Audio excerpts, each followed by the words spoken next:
Hello mga dads! Welcome again to my channel, Mark TV. At sa araw nito, tatalakayin natin ay tungkol sa submeter.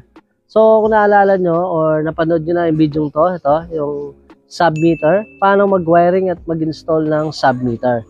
So sa video to mga dads, marami kasi nagtatanong sa akin, ano ba daw yung maganda o ano ba daw yung tama?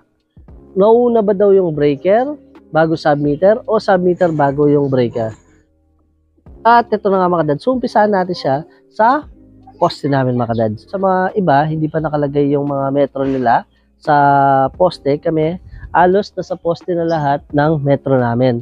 Ngayon mga dads, una natin sasagutin yung pwede ba yung metro submeter muna bago breaker. So pwede po siya mga dads. Ang gagawin mo lang, magtatap ka dito sa mismong entrada mo mga dads. Ayan. So, ibig sabihin, medyo mataas yung load na